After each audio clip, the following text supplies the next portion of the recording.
ஸ்ரீமதே ராமானுஜாய நமஹ. அனைவருக்கும் இனிய காலை வணக்கம். நாம இன்னைக்கு ஸ்ரீமத் பாகவதத்தின் நாள் 16ல நாம இருக்கோங்க. நாம கடைசியா என்ன சரித்திரம் பார்த்தோம் அப்படின்னா, விதுரர் வந்து உத்தவர சந்திச்ச அந்த விஷயத்த தான் பார்த்தோம் இல்லைங்களா? விதுரர் வந்து தீர்த்த யாத்திரைக்கு வந்தாரு. அப்போ வந்து உத்தவர சந்திக்கிறாரு. "கண்ணன் எப்படி இருக்காரு?" அப்படின்னு விசாரிக்கிறப்போ, "கண்ணன் பரமபதத்துக்கு போயாச்சு" அப்படின்ற விஷயத்த உத்தவர் கன்வே பண்ணிட்டு, அவரு போறதுக்கு முன்னாடி உபதேசங்கள் வழங்கினாரு. அத மைத்ரேய மகரிஷிக்கும் வந்து வழங்கியிருக்கிறாரு. அவர்கிட்ட இருந்து உங்கள கேட்டுக்கிட சொன்னாரு அப்படின்ற அந்த இன்ஃபர்மேஷனையும் உத்தவர் வந்து கொடுக்குறாரு. அப்போ விதுரருக்கு ரொம்ப சந்தோஷம். என்ன அப்படின்னா, பகவான் கடைசி நிமிஷத்துல கூட இவ்ளோ ஏழையான நம்மள நெனச்சாரா? அப்படின்னு நெனைக்கிறப்போ அவருக்கு ரொம்ப ஆனந்த பெருக்கு ஏற்படுது. அப்படின்றது வரைக்கும் தான் நம்ம பார்த்துருக்கோம் கதைய இல்லைங்களா? வாங்க நாம இன்னைக்குரிய கதைய ஆரம்பிக்கலாம். இப்போ ஆ இந்த விதுரர் வந்து நேரா வந்து கங்கை கரைக்கு போயி, அங்க வந்து பத்ரிகாஷ்ரமம் அப்படின்ற அந்த இடத்துக்கு போயி, அங்க வந்துட்டு மைத்ரேயர வந்து சந்திக்கிறாரு. அப்போ மைத்ரேயரும், விதுரரும் ஒருத்தருக்கு ஒருத்தர் நலம் விசாரிச்சுக்கிறாங்க. அப்போ விதுரர் வந்து ரொம்ப பணிவோட பகவான் கிட்ட இருந்து கத்துக்கிட்ட அந்த உபதேசங்கள எனக்கு உபதேசம் பண்ணணும் அப்படின்னு சொல்லி பிரார்த்தனை பண்றாரு. அப்போ மைத்ரேயர் வந்து விதுரருடைய பெருமைய நெறைய கூறுறாரு. என்ன அப்படின்னா, விதுரரே வந்து பெரிய ஞானவான், பக்திவான், அவர் தர்ம தேவதையின் வடிவமாகவே இருக்கக்கூடியவரு. அப்படிப்பட்ட ஒருத்தருக்கூட இந்த பகவான பத்தின லீலைகள பேசணும் அப்படின்றது எனக்கும் பெரும் பாக்கியம் அப்படின்னு மைத்ரேயர் சொல்ல, இவர் அவர புகழ, அவர் இவர புகழ 2 பேரும் ஒருத்தருக்கு ஒருத்தர் வந்து, சரி இனி நாம பகவானுடைய புகழ பேச ஆரம்பிக்கலாம் அப்படின்னு சொல்லி முடிவு பண்றாங்க. இந்த ஸ்கந்தம் 3 முழுக்கவே வந்துட்டு இந்த விதுரரும், இந்த மைத்ரேயரும் என்ன பேசிக்கிட்டாங்க? விதுர மைத்ரேய சம்வாதம் அப்படின்னு தாங்க இதுக்கு தலைப்பே வந்துட்டு. ஸோ இதுதான் வந்து முழுக்க முழுக்க வந்து இருக்க போகுது. இப்போ நாம வந்து இந்த ஸ்ரீமத் பாகவதத்திலேயே பகவானினுடைய அவதாரங்கள தான் வந்து ரொம்ப பரக்க வந்து பேச போறாங்க. இப்ப நம்ம பார்த்தது எல்லாமே இன்ட்ரோடக்ஷன் பார்ட் தான் இல்லைங்களா? ஸோ அப்போ இந்த அவதாரங்கள் பகவான் ஏன் செய்றாரு? அ ஒவ்வொரு அவதாரத்திலயும் அவர் என்னென்ன செய்தார்? அப்படின்றத பத்தி தான் இந்த பாகவதம் முழுக்கவே வந்து விவரிக்க போகுது. ஆனா அதுக்கு முன்னாடி இந்த அண்டமானது எவ்வாறு படைக்கப்பட்டது? இந்த பிரபஞ்சம் வந்து எப்படி தோன்றியது? அப்படின்ற அந்த விளக்கத்த குடுத்துட்டு தான் பகவான் இந்த அண்டத்துக்குள்ள எப்படி பிரவேசம் பண்றாரு? அப்படின்ற அந்த விஷயத்தையே சொல்லப் போறாங்க.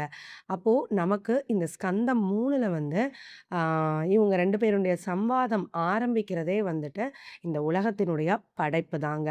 இது வந்து கொஞ்சம் புரிஞ்சுக்கிறதுக்கு கொஞ்சம் டிஃபிகல்ட்டான ஒரு விஷயம் தான். ஏன்னு கேட்டீங்கன்னா, நாமும் ஒரு பூமியில ஏதோ ஒரு இடத்துல நாம இருக்கோம் இல்லைங்களா? ஸோ நம்ம சுத்தி நம்மளுடைய புலன்களால வந்து ஏதோ ஒரு லிமிட் வரைக்கும் தான் பார்க்க முடியும். ஒரு லிமிட் வரைக்கும் தான் கேட்க முடியும்.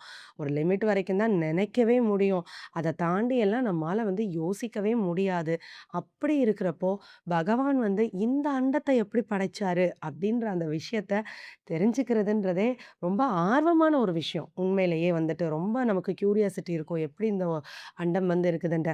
ஆனா அத புரிஞ்சுக்கிறதுன்றது கொஞ்சம் கடினமான விஷயம் தான். அதனால நாமோ பகவான் திருவடிகள்லயே பிரார்த்தனைய வைப்போம்.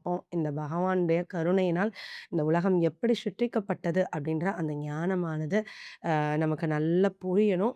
பகவான் எப்பேர்ப்பட்டவர்ன்றது அதிலிருந்து புரிஞ்சு, நாம பிறந்ததே அவர் திருவடியில பக்தி பண்றதுக்காக தான் அப்படின்ற அந்த ஞானத்தையும் பகவானே குடுக்கணும்னு சொல்லிட்டு, இரு கரம் கூப்பி தலை தாழ்த்தி இறைவன் திருவடிகளில் பணிந்து, அவருக்கே பல்லாண்டு கூறி இந்த பிரபஞ்சத்தின் படைப்பை நாம் இப்போது ஆரம்பிக்கலாம். இப்போ என்ன அப்படின்னு கேட்டீங்கன்னா, ஆம் பிரளயம், அதுக்கப்புறம் வந்துட்டு லயம். லயம்னா அழிவு. ஆ பிரளயம் வந்து அழிவு இல்லைங்களா?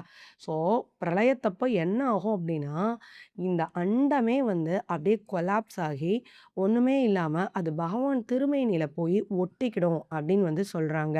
பகவான் ஒருத்தர் மட்டும் தான் இருப்பாரு. வேற எதுவுமே இருக்காது. இந்த சுத்தி நாம பார்க்குற எந்த விஷயம் நம்ம 14 லோகம் இருக்குன்னு பார்த்தோம் இல்லைங்களா? இந்த உலகங்கள்லாம் எதுவும் இருக்காது. உலகத்துல இருக்கிற பொருட்களும் எதுவும் இருக்காது. இந்த அண்டமும் இருக்காது. அ வேற எந்த அண்டமுமே இருக்காது. எதுவுமே இருக்காது. இது எல்லாமே என்ன ஆகும் அப்டின்னா, உருண்டையா ஒரு பால் மாதிரி ஆயிடுமாம். அது அப்படியே போய் பகவானுடைய திருமேனில போய் ஒட்டிடுமாம். அப்போ பகவான் ஒருத்தர் மட்டும் தான் இருப்பாரு. அவரது திருமேனில வந்துட்டு இப்ப நாம ஜீவாத்மாக்கள் இருக்கோம் இல்லைங்களா? நம்ம எல்லாரும், நம்ம கண்ணால பார்க்குற இயற்கை பொருள்கள் எல்லாம் இருக்குது இல்லையா? அது எல்லாமே வந்துட்டு பகவானுடைய திருமேனில தான் ஒட்டிக்குமாம். இத எப்படி எளிமையா புரிஞ்சுக்கிறது அப்படின்னு பார்த்தா, இப்போ ஒரு சின்ன டைமண்ட்ஸ் ஒரு ஒரு ஒரு சின்ன பெட்டிக்குள்ள ஒரு 100 இல்ல 200 டைமண்ட்ஸ் இருக்குன்னு வைங்க. அந்த பெட்டிய கவுத்துனோம்னா, அந்த டைமண்ட்ஸ் ஃபுல்லா என்ன செய்யும் அப்படின்னா, சிதறிரும் இல்லைங்களா? இப்போ இந்த பெட்டின்றது தான் வந்துட்டு பகவான் மாதிரி. அந்த பெட்டிக்குள்ள தான் இந்த வைரங்கள் வந்து இருந்தது இல்லையா? ஸோ அப்போ இந்த வ ஆ வைரங்கள் வந்து இருந்தது. இப்போ பெட்டி ஓப்பன் ஆனோனே என்ன ஆச்சு அப்படின்னா, வைரங்கள் எல்லாம் வந்து சிதறிருச்சு. இப்ப திருப்பி என்ன பண்ணணும் அப்படின்னா, இந்த வைரங்கள் எல்லாம் எடுத்து இந்த பெட்டிக்குள்ள சேர்க்கணும். இதாங்க அ படைப்பு வந்துட்டு எப்படி அதாவது சிருஷ்டியிலருந்து பிரளயம், பிரளயத்திலருந்து சிருஷ்டி 2ம் இது ஒரு சைக்கிள் மாதிரி தான் இல்லைங்களா? நல்லா புரிஞ்சுக்கணுங்க. ஒரு பெட்டி, அந்த பெட்டிக்குள்ள நெறைய வைரம். இந்த பெட்டி தான் பகவான். பெட்டிக்கு உள்ளன்னு நம்ம சொல்றோம். இது வந்து பெருமாள் மேலேயே வந்து ஒட்டியிருக்கும். சரிங்களா? ஸோ அப்போ இது வந்து பிரளயம் முடிஞ்சு இருக்கிறப்போ, எல்லாம் பெட்டிக்குள்ள வைரம் இருக்கிற மாதிரி. திருப்பி சிருஷ்டி அப்படின்றது என்னன்னா, அந்த வைரத்த எடுத்து அப்படியே தரையில பரப்பி விடுற மாரி. அப்போ பகவான் கிட்ட இருக்கிற பொருட்கள்லாம் அப்படியே பரவி இந்த உலகம் வந்து படைக்கப்படுது அப்படின்றது புரியுது இல்லைங்களா? இப்போ லயத்தப்ப என்ன அப்படின்னா, இப்போ இந்த வைரத்தெல்லாம் நம்ம கையால எடுக்கணும்னா ரொம்ப கஷ்டம் இல்லைங்களா? அப்ப என்ன செய்வோம் அப்படின்னா, ஒரு மெழுகுவர்த்தி கேண்டில வந்து கொண்டு வந்து, அந்த கேண்டில அந்த வைரத்து மேல உருட்டுங்களேன். உருட்டுனா என்ன ஆகும்? எல்லா வைரமும் வந்து அப்படியே அழகா அந்த கேண்டில் மேல ஒட்டிடும் இல்லையா? ஸோ இத போல தான் இந்த இந்த உலகத்துல நம்ம பார்க்குற பொருள்கள்லாம் பரவி இருக்கு சிருஷ்டி அப்போ. லயத்தப்போ என்ன ஆகுது அப்படின்னா, அப்படியே எல்லாம் போய் பகவானுடைய திருமேனியில போய் ஒட்டிக்கிடும் அப்படின்னு வந்து சொல்றாங்க. ஸோ அப்படி பகவான் தனக்குள்ள எல்லா பொருட்களையும் வச்சிருந்தாருன்னா, அது வந்து லயம்.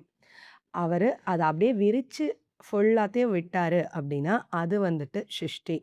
இதுக்கு மயில் வந்து ஒரு சிறந்த உதாரணமாவும் காட்டுறாங்க. என்ன அப்படின்னா, ஒரு மயில் இருக்கு. அதனுடைய தோகை விரித்து ஆடுது இல்லையா? சாதாரணமா என்ன செய்யும் அப்படின்னா, மயிலுடைய தோகை வந்து நீளமா இருக்கும். அது மயிலோட உடல்லயே தான் இருக்கும். ஸோ, அது நடந்துகிட்டே இருக்கும். அதுக்கு தேவை வந்தது அப்படின்னா மட்டும் அந்த தோகைய அப்படியே விரிக்கும் இல்லையா? அத போல தான் பகவான் வந்து இந்த மயில போல இந்த உலகம் எல்லாமே அவர் உடல்ல தான் ஒட்டிட்டு இருக்கும். அவர் தேவைன்னு அவர் நெனச்சாரு அப்டின்னா, அப்படியே தோகைய விரிக்கிற மாரி அப்படி விரிப்பாரு. விரிஞ்சது அப்டின்னா, இந்த உலகம் எல்லாம் படைக்கப்படும். எல்லா பொருள்களும் உருவாக்கப்படும். இல்ல தேவையில்ல, இனி இத என் உடம்புக்குள்ளேயே நான் ஒடுக்கிக்கிறேன் அப்படின்னு நெனச்சாருன்னா, அப்படியே அந்த தோகை மடிஞ்சு அவர் உடம்புக்குள்ளேயே போற மாதிரி இந்த உலகம் அனைத்தும் வந்து அப்படியே மடிஞ்சு அவருக்குள்ள வந்து போயிடுங்க. ஸோ அதனால நாம எல்லாருமே பகவானின் சொத்து அப்படின்ற அந்த விஷயம் வந்து இதிலிருந்து தெளிவா தெரியுது அப்படின்னு சொல்றாங்க. நாம சொல்லத்துல சொல்லிருவோம் எல்லாம் பகவானோடது, பகவானோடதுன்னு தான். ஆனா இந்த விஷயத்த தெரிஞ்சுட்டோம் அப்படின்னா, நமக்கு அந்த உணர்வு இன்னும் நல்லா வரும் அப்படின்னு வந்து சொல்றாங்க. ஸோ அப்போ நாம எல்லாருமே பகவானினுடைய ஒரு பகுதி தான். அதனால தான் ஆத்மா வந்து உருவாக்கப்படுறதும் கிடையாது, அழிக்கப்படுறதும் கிடையாதுன்றாங்க. ஏன்னா நம்ம பார்க்குற எந்த பொருளுமே வந்துட்டு ஆ அதுக்கு ஒரு ஆரம்பம், முடிவெல்லாம் கிடையாது.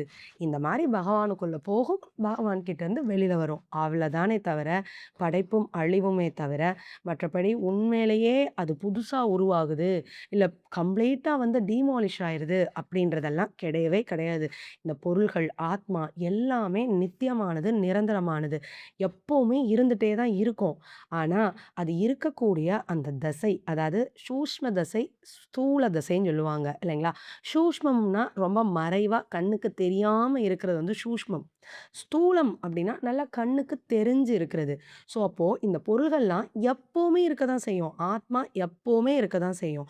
ஆனா என்ன அப்படின்னா, கண்ணுக்கு தெரிஞ்சு இந்த உலகம் எல்லாம் வந்து படைக்கப்படுறது இப்ப நம்ம கண்ணுக்கு தெரியுது இல்லையா? இது வந்து ஸ்தூலம். ரொம்ப நல்லா விசேஷமா தெரியுது. இதே இது சூஷ்மம்னா, கண்ணுக்கு தெரியாத ஒரு உருவமா, ஒரு பந்து மாரி உருண்டு போய் பகவான் கிட்ட வந்து ஒட்டிக்கிடுது. ஸோ, அப்போ அது வந்து சூஷ்மம். ஸோ, இந்த பொருள் எல்லாமே ஸ்தூலத்துல இருக்கா, சூஷ்மத்துல இருக்கா அப்படின்றது தான் மேட்டரே தவிர, இதுக்கு அழிவு, தொடக்கம் அப்படின்றதே கிடையாது அப்படின்றது இதுலருந்து நல்லாவே புரியுது இல்லைங்களா? ஸோ, அப்போ இப்ப நாம இதுவரைக்கும் என்ன பார்த்துருக்கோம் அப்படின்னா, பிரளயம், சிருஷ்டி 2ம் ஒரே சைக்கிளா தான் நடக்கும். பகவானுடைய திருமேனியில எல்லா பொருள்களும் ஒட்டி இருந்தா, அதுக்கு பேரு லயம். அவர் திருமேனியிலேருந்து எல்லாம் வெளில வந்துருச்சு அப்டின்னா, அது வந்து சிருஷ்டி. சரிங்களா? இதுவரைக்கும் நல்லா நமக்கு புரிஞ்சிடுச்சு. இனி சரி, இப்போ பகவான் சிருஷ்டிக்க போறாரு. அத எப்படி சிருஷ்டிக்க போறாரு அப்டின்றத நாம பார்க்கலாம். சரிங்களா?